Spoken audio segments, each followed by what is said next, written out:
gonna start recording now. And so as always, I've been recording everything that I'm doing on Zoom. And so if you ever want a copy of it afterwards, I'm always happy to send you the link to it. Hi, Lacey. Hi, can you hear me? I can hear you, yeah. Okay, I'm gonna turn my, I just want to make sure everything's on. Okay. And you can always, you know, if you don't want to have your videos on too, if you want to be anonymous, sort of ish, I'm super okay with that. I just had a big conversation with someone about that yesterday. And they were saying, somebody was saying that they need to see the people in class. They want everybody to have videos on so they can watch them. And I'm like, I don't know. Why? You're gonna like nitpick them and tell them what they're doing wrong, or like fix their knee from the little tiny square you're looking at? Like, no. So I think there's something kind of beautiful about, you know, people who might be shy or, you know, traumatized in some way, like we all kind of are, that want to be anonymous. So just know that that's always an option in my classes. If you want to be anonymous, you can. I like being anonymous sometimes. For me, it's just more about oh my goodness, Marissa, what is that? That's my associate. It's your associate. I'm so happy to see you. I'm glad you got your video working. That was important. How are you? I can't wait to take your class. I'm so excited. So we got people from all over the country and all over the world today. It's really exciting. Got well, New Yorkers and Canadians and Bostonians and English Cornwallians. Yeah, sorry, my camera doesn't work. So that's don't worry about it. Don't worry. You can be one of the anonymous, mysterious ones. Yeah. So I think we'll get started. Yeah, let's get started. And I always love, I've taught this workshop a few times. It's one of my favorites because I think it's almost everybody has heard a Rumi quote at some point in their yoga career, in their life, at a wedding or something. I actually just heard, I was doing some research. I always like to look and see if there's a podcast about whatever I'm teaching about. And I found this podcast, and it was a game show. And it was, is it a Rumi quote or a Carly Rae Jepsen lyric?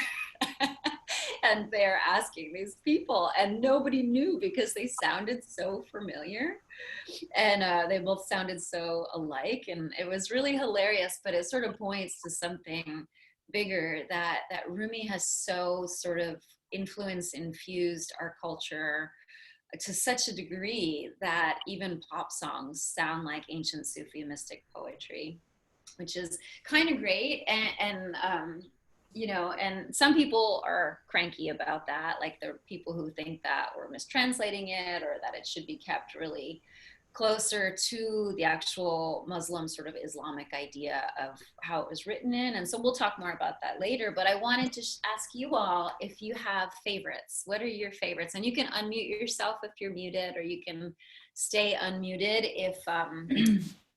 if you're not making too much background noise. So go ahead, anybody who wants to talk. I like the guest house. Yeah. Do you remember any of it?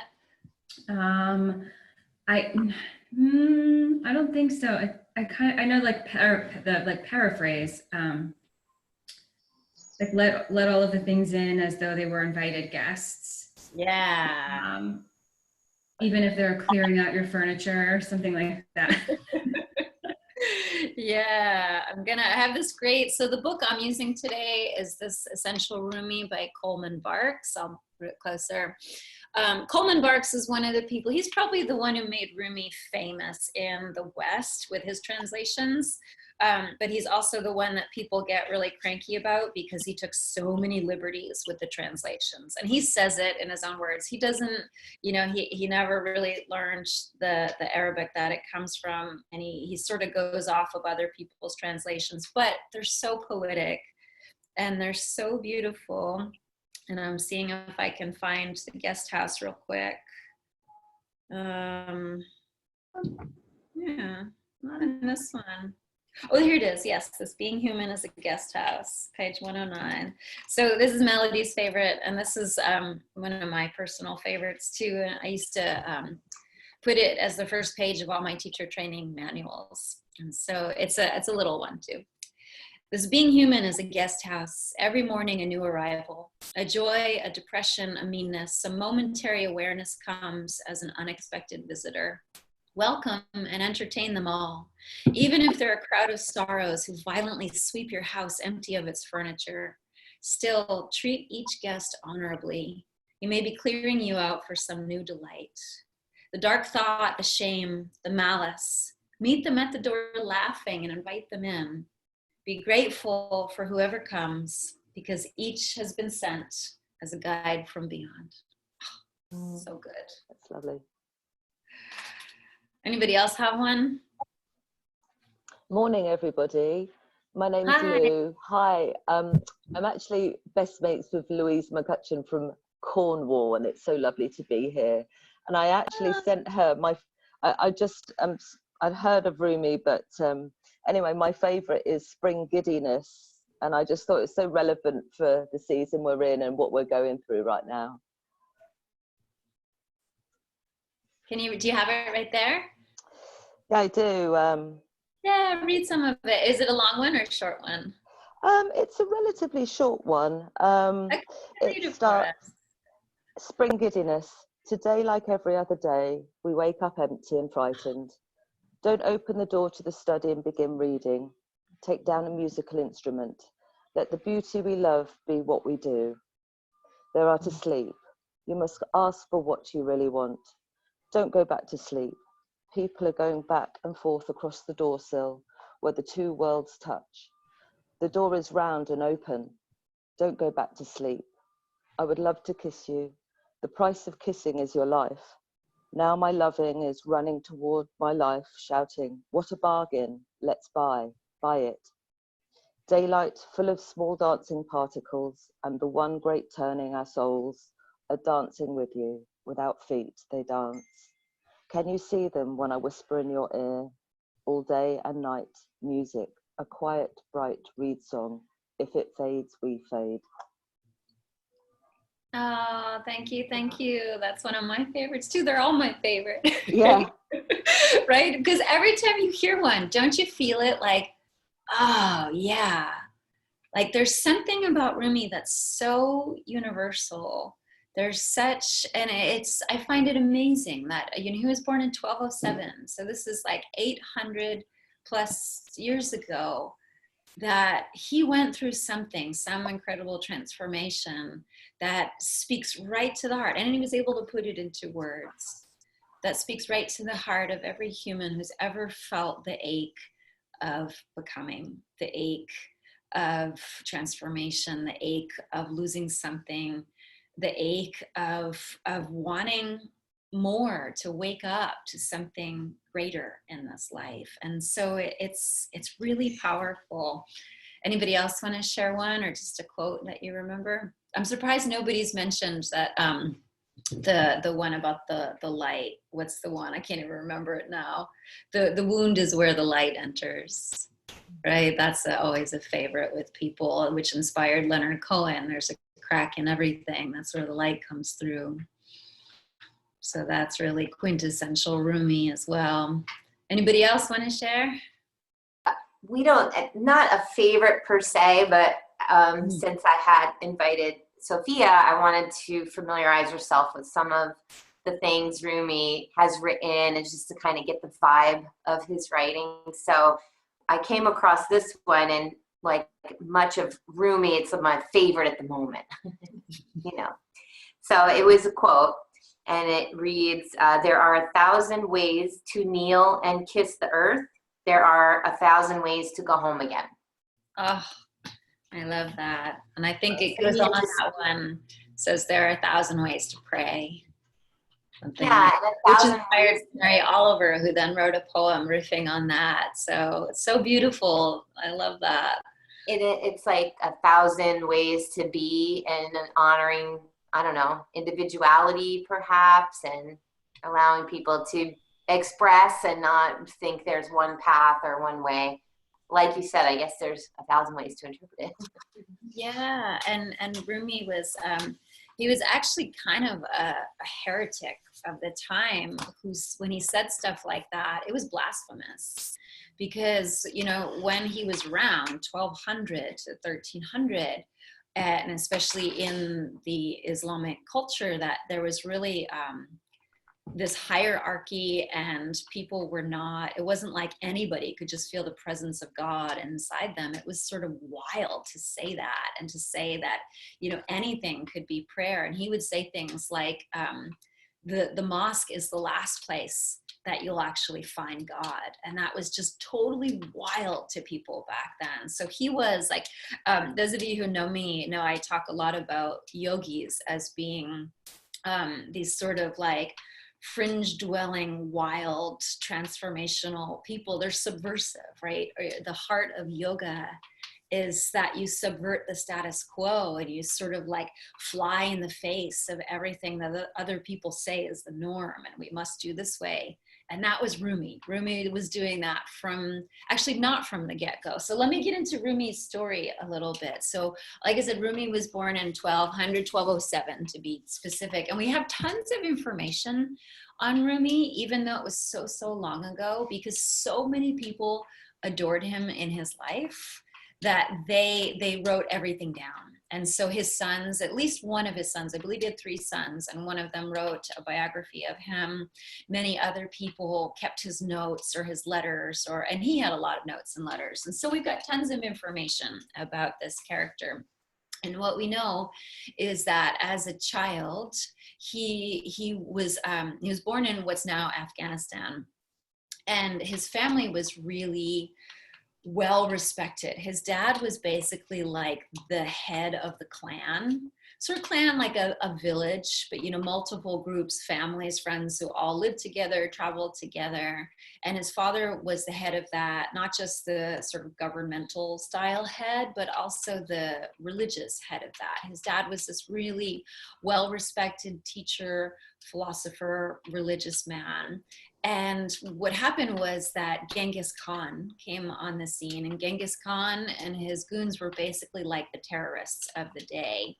And they were attacking all the villages and, trying to make their kingdom, of course, the biggest and the greatest. And so Rumi and his family, his whole clan, they became basically refugees.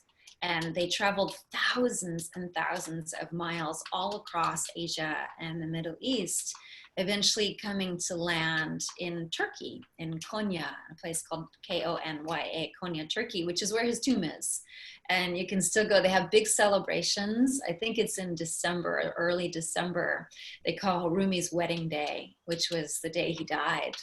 And he would say to people, when I die, he planned his whole death and funeral. And he said, when I die, you better bring tambourines to my funeral.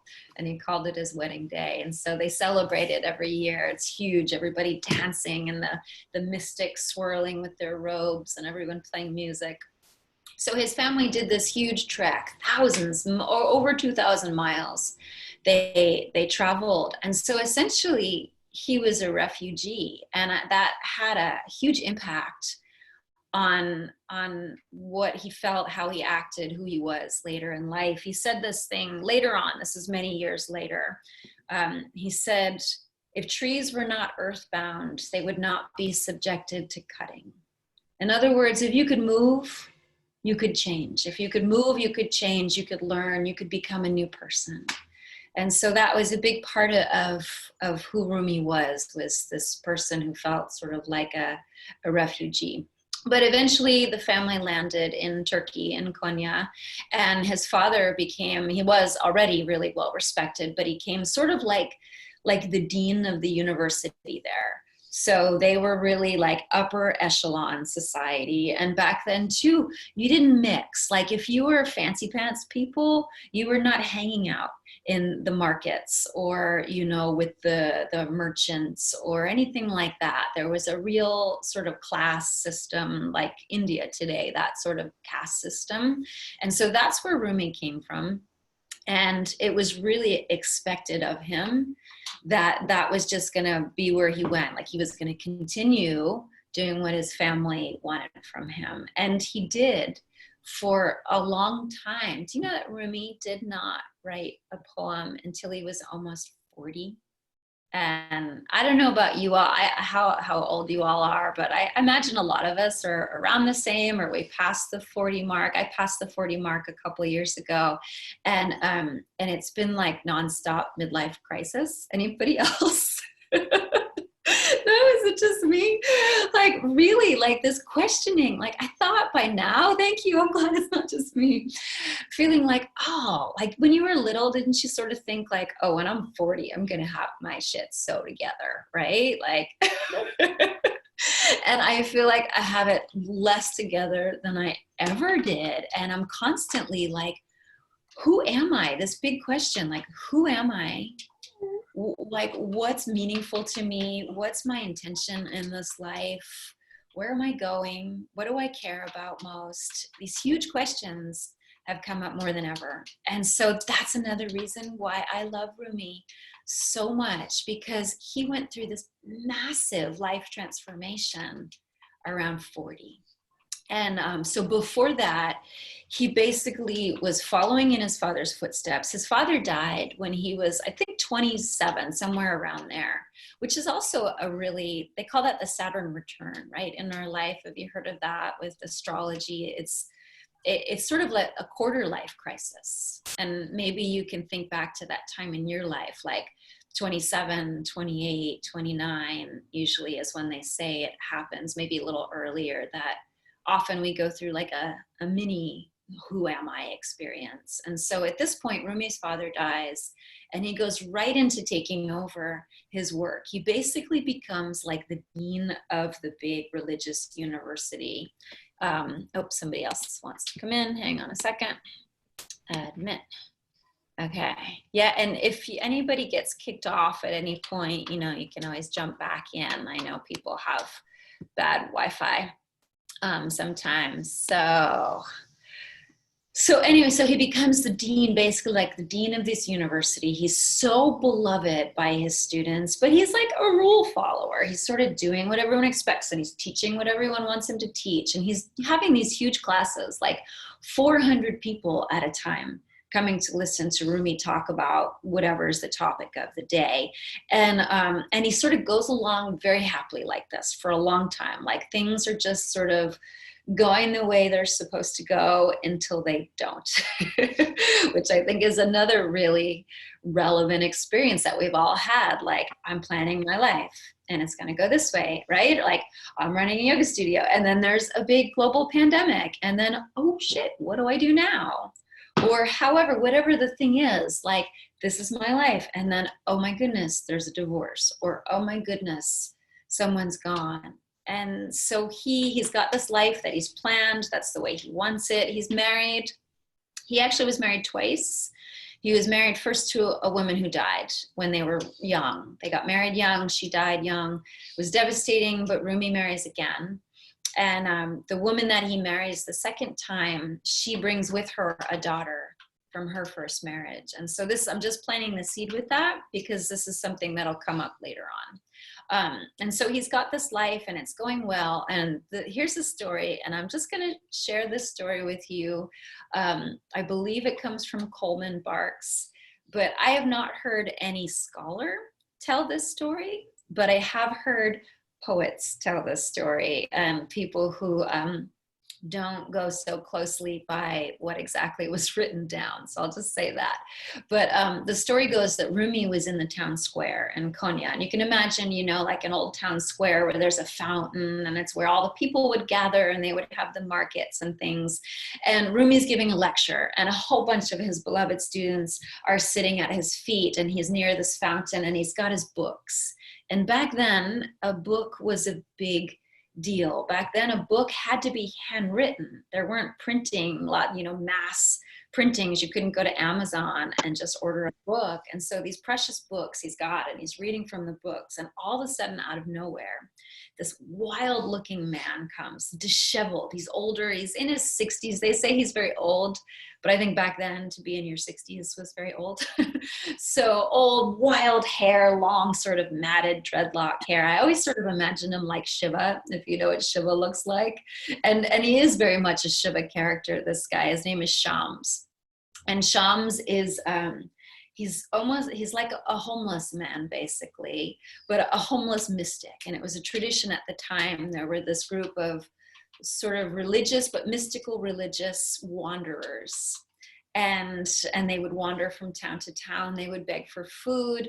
And this one shows up in the square where Rumi is, and he snatches the books from Rumi and throws the books into the fountain. And these books are so precious, right? These are handwritten, like really precious, expensive books. And Rumi's so mad. Rumi's like, who are you? And what are you doing?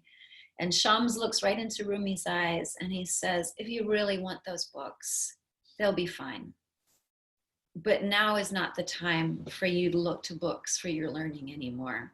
Now is the time for you to open your heart. And so Rumi goes into the fountain and he snatches the books back, and the books are dry, of course. This is the legend. And Rumi looks at this man, and he says later he would write about that day when he met Shams. And Shams means son. And Rumi would say, when I met him, I knew that that was God in human form, that God came to him in the form of this being, this teacher.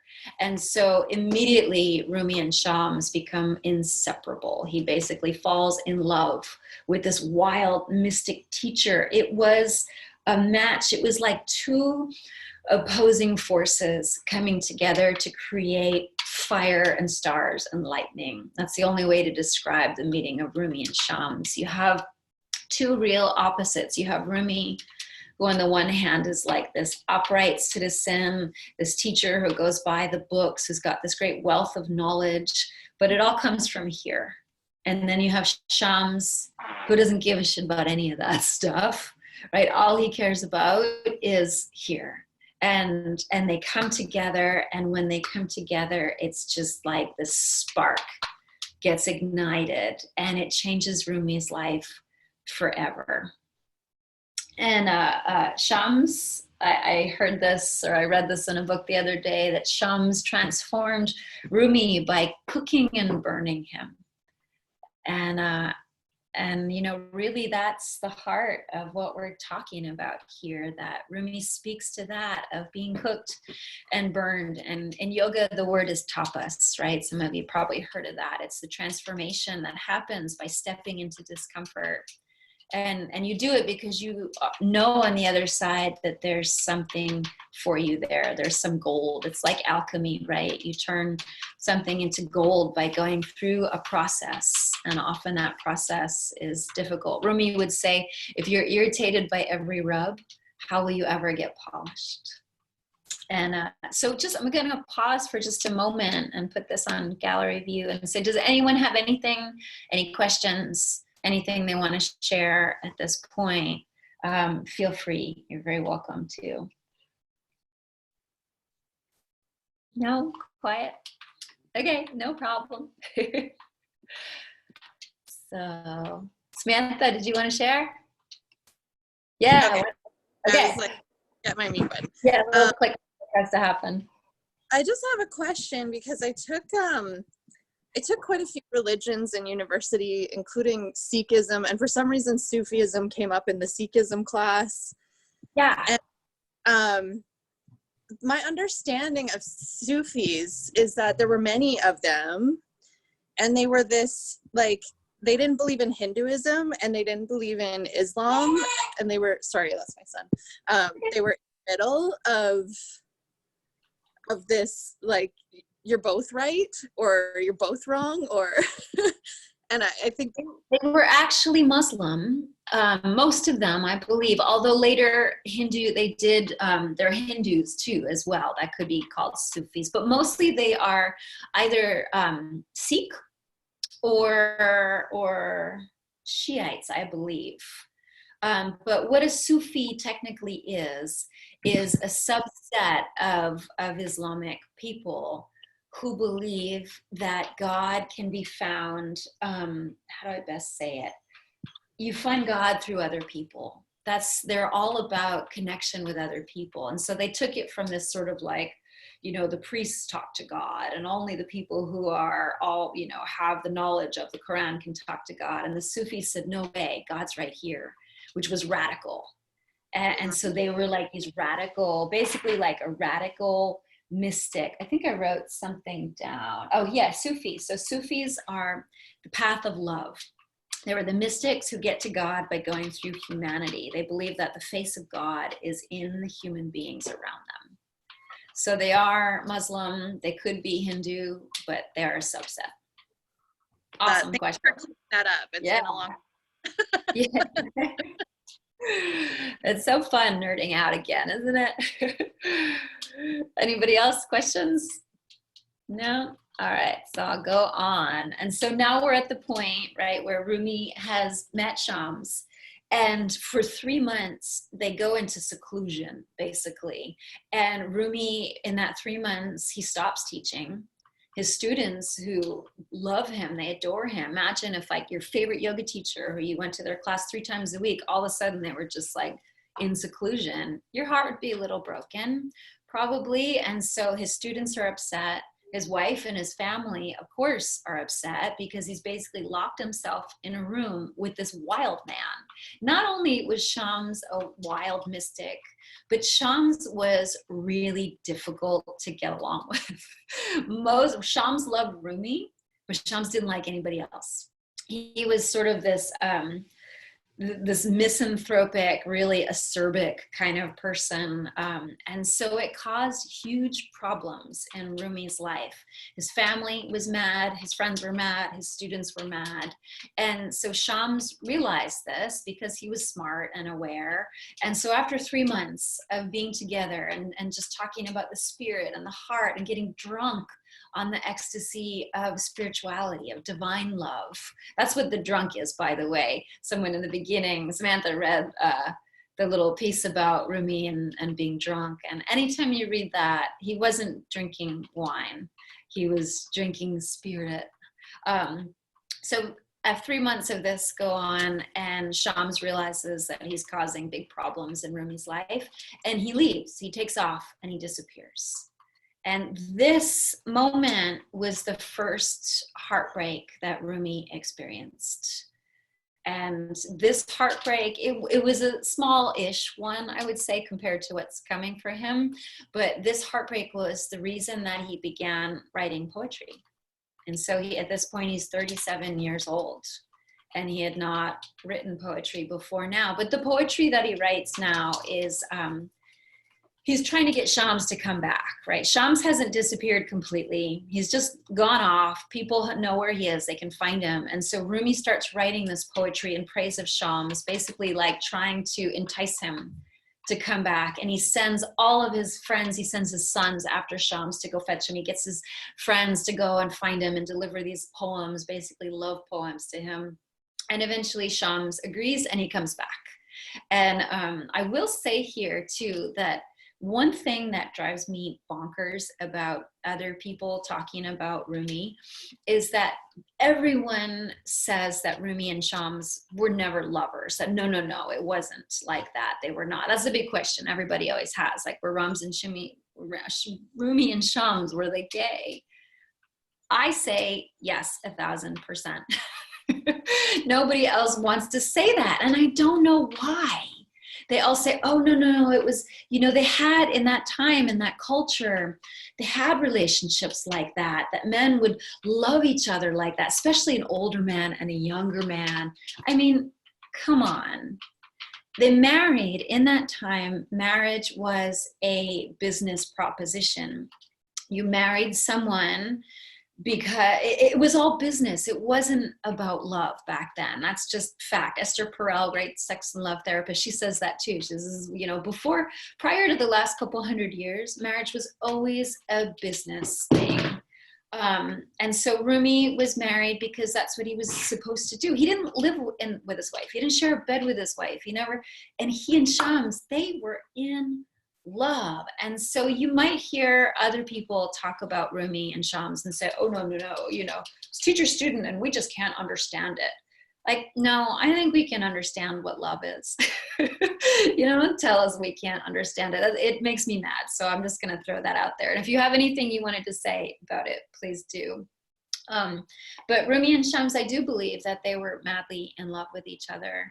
And so Shams comes back and they spend another good amount of time secluded, the two of them. And same thing, they're doing the sama, which the sama is the whirling dervish dance, which I'm sure you've seen the incredible images of. They wear the big, often white, sometimes red, but I think almost always white skirts. And the hats, right? And they spin around, and it's not just spinning, with no intention. There's steps to it. There's very particular steps, and there's a particular hand gesture. One hand is facing up and one hand pointing down to show this bridge between heaven and the earth.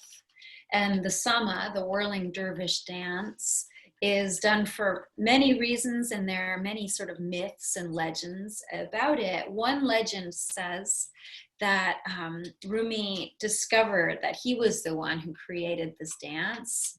When Shams left him, he would hug the poles of his rooms or of the school where he taught. He would wrap his arms around the poles and he would just walk around the poles, and eventually this spinning around the poles, and he would sort of spout incomprehensible poetry from his broken-hearted grief.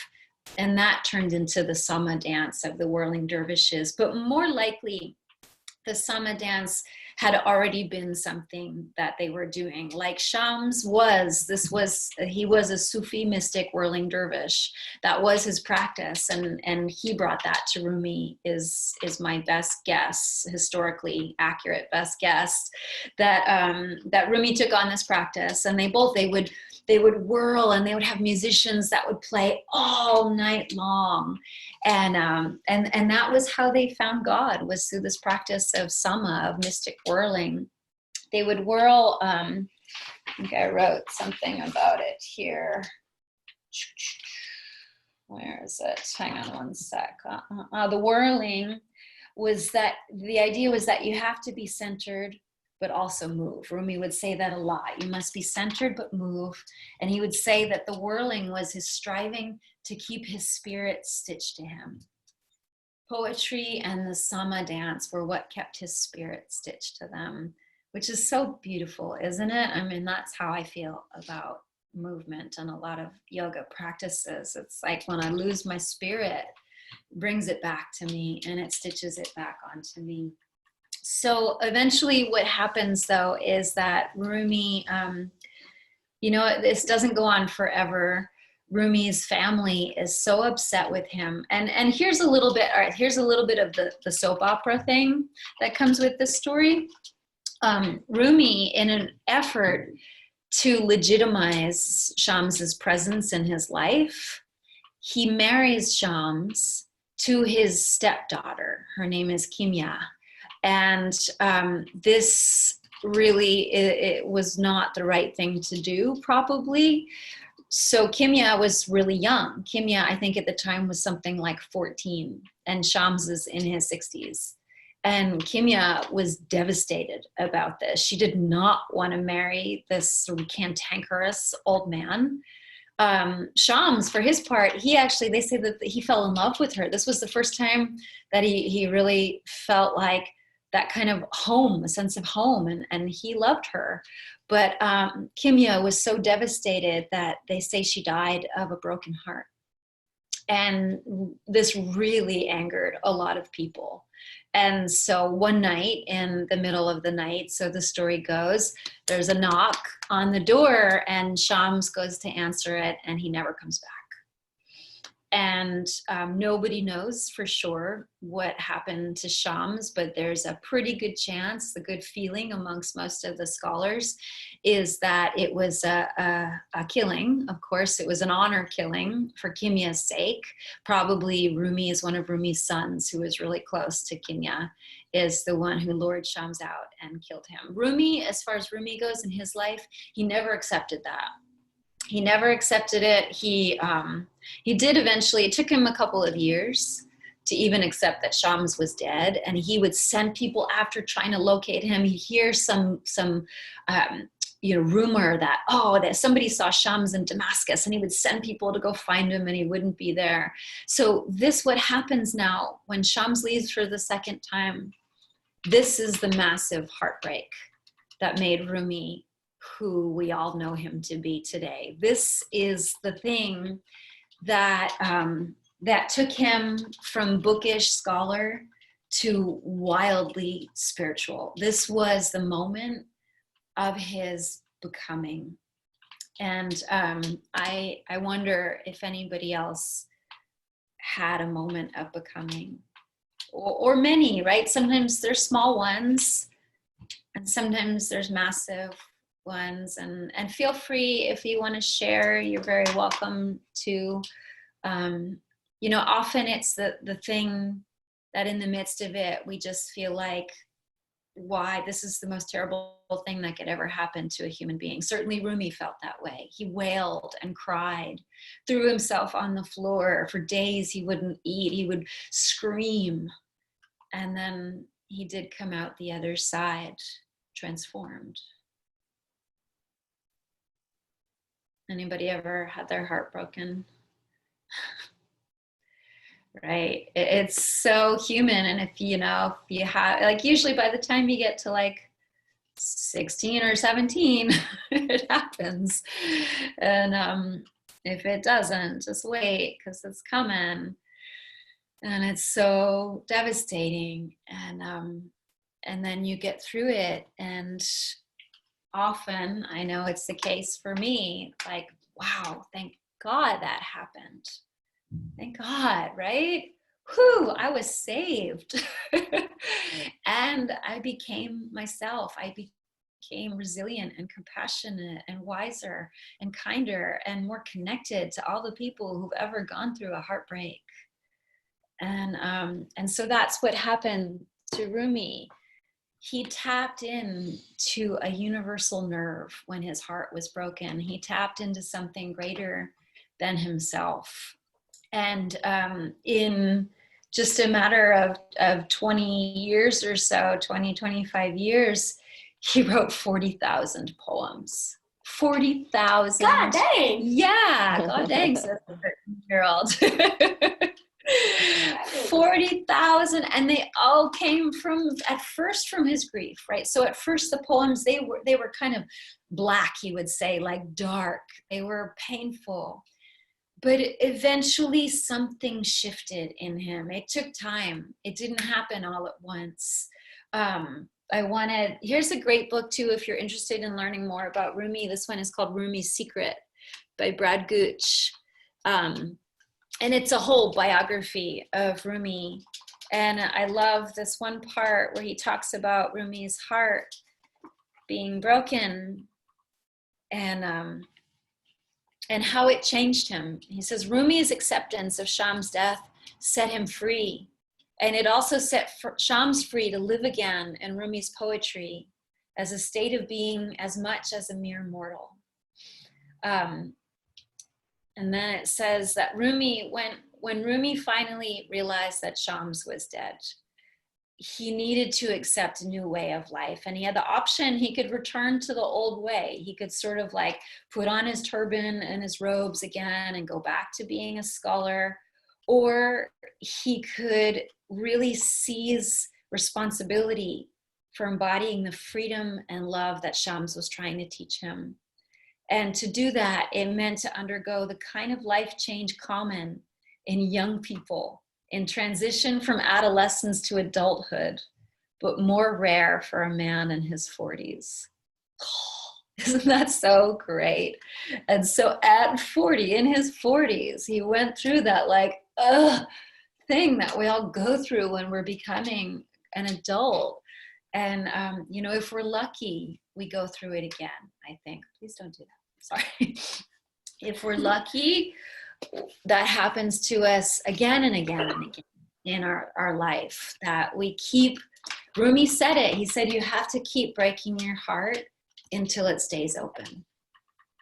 And because he experienced that firsthand. And I think that's why we all love this poetry so much, that it speaks to us and our own personal ache and longing and heartbreak, and it's hopeful. And that's why it's so important right now for what we're going through. It's so hopeful, Rumi's poetry, because he came out the other side. And he came out with so much to share and so much to inspire us with. So I wanted to share a couple of my favorite poems. And does anyone have anything that they want to say? Anybody? Any thoughts on that? Any questions about that? I guess, hi, Kelly. Hi. I guess one thing, and I don't know if I'll articulate it because it just popped into my head now, but I guess from what you're saying and how he expressed it, it's not the fact that you loved something. Because sometimes when you get your heart broken, it's often because you loved or you were attached to something, and then you lost it, and then you think, well, I'm not going to get love or get attached again. It's not the fact that you loved something. It's just something that happened, and then how do you keep loving, right? Is that making sense? Because I don't have it all formulated in my head, but yeah, how do you keep loving when that object of your love is gone? Right? And that's the essence of bhakti yoga, right? The yoga of devotion. And bhakti yoga says there are all these beautiful sort of stories and fables, like Radha and Krishna. Here's a good story to illustrate it. So Radha and Krishna were these beloved deities, and when they were young, they were like teenagers and puppy love. And then Krishna had to leave. He basically had to leave town and go to a new town to where a palace and a wife was waiting for him. And Radha was utterly heartbroken, devastated, and thought she couldn't live without the object of her love near her. And when Krishna went away, Radha realized that the further he went away, the deeper she had to go inside to find love. And so he was gone for years, and he went very far away. And later, he sent one of his friends back to check on Radha. And this friend, his name was Uddhava, found Radha in a state of ecstasy. He's expecting to find her like weeping and just like she's been without her beloved now for so long, but she's in ecstasy. And he was so curious. And she said to him, she said, you're lucky. When the love of your life is right there, easy, life is easy. But when it goes away, you got to dig deeper to find that love. And she said, Krishna went so far away for so long, and that I dug so deep, and I found that he was here all the time. And that's exactly what happened with Rumi and Shams, is that when the love went away, he looked for it in here. And it's like that if you've ever been in love and lost it, right? Most of us have. Did the love stop when the person went away, right? If someone dies, if someone leaves, you break up. It's like, you don't just go, okay, I'm done with that now. I don't have to love them anymore. Yes, I do. It's still there. No. Stop. Because you made it. It's yours. And that's freedom right there. When it's not dependent on that person being there or not being there, because you you got it right here all along. That's bhakti yoga. That's what Rumi was saying. And Rumi's message, this is what I heard one scholar say the other day. He said, Rumi's message was the urgency of love, that there's no time. There's no time. Don't wait. Don't care what other people think. Ditch the whole idea of shame. Rumi would say, forget about, he was like the original, who was the rock and roll about, I don't give a damn about my reputation. Was that Joan Jett? Or whoever that was. Rumi said that before she did. He would say, ditch your reputation. Don't give a shit about what people think. He didn't say shit, but I paraphrasing.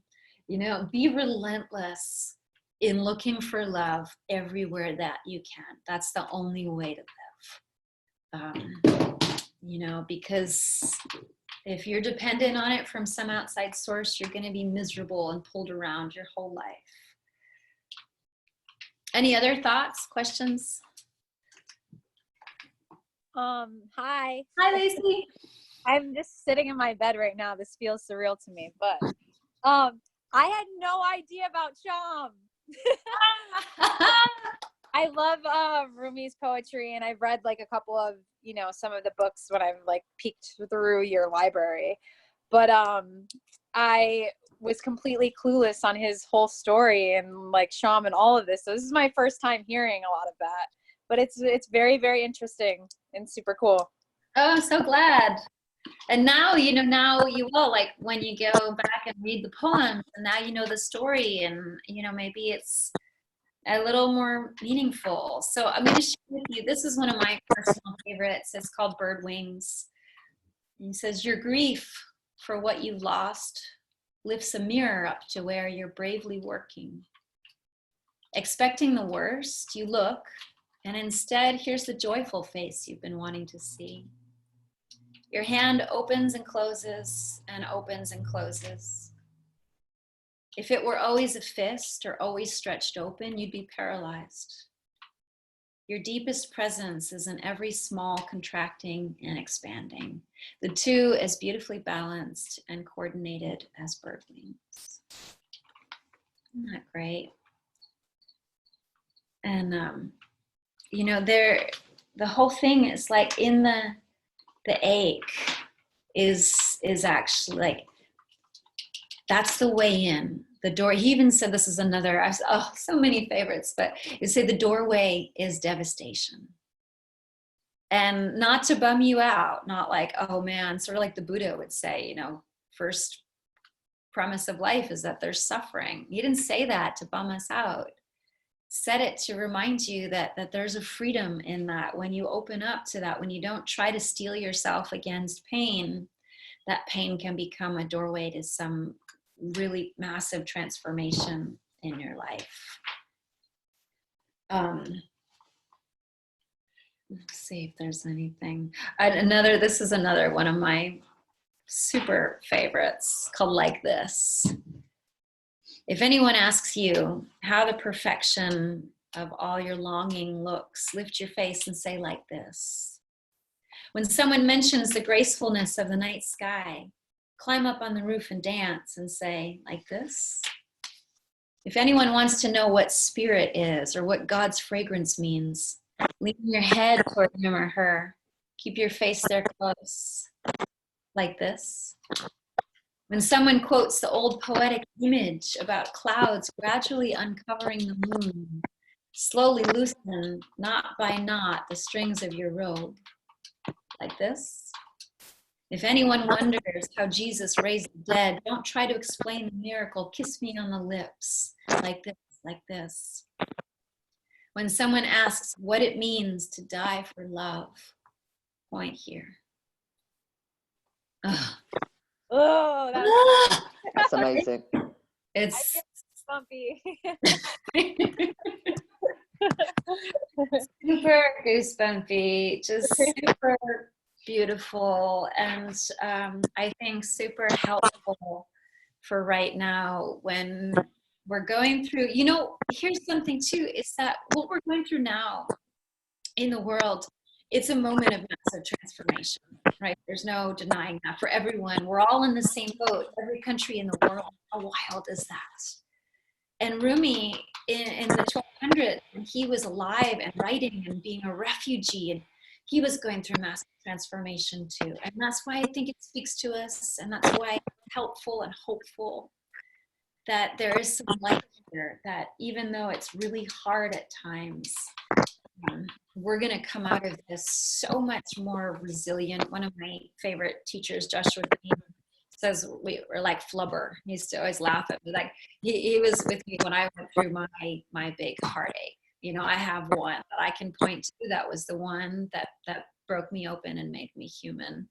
And he was a friend who was with me when I was going through it. And he said, "You're going to be like flubber." Remember that kids movie? And it was something that would bounce, like throw it down and it would bounce up into the outer space. And that's what Rumi reminds us, that we have that quality, that it's silly, but we're like flubber. That we get thrown down and we bounce back 1,000-fold. We become human. So any last thoughts or requests or questions? I just want to say, Kelly, if anyone knows Regina Thomas, who wrote The Reclamation. Okay. If you haven't read that, it's incredible. It's from New York. But her statement in Pussy a Reclamation is going from rupture to rapture. And that you find rapture in the rupture. That's so beautiful. Yeah, rapture in the rupture. The doorway is devastation. It's all pointing us like, don't be afraid. Don't be afraid. The gift is right there. It's in the middle of that hard thing. There's a diamond in there.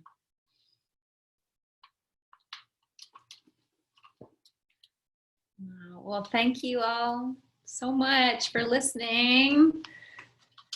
I'll unmute you all if you all, if anybody needs to say anything, or unmute all. You're all unmuted, and welcome to share any last thoughts or anything.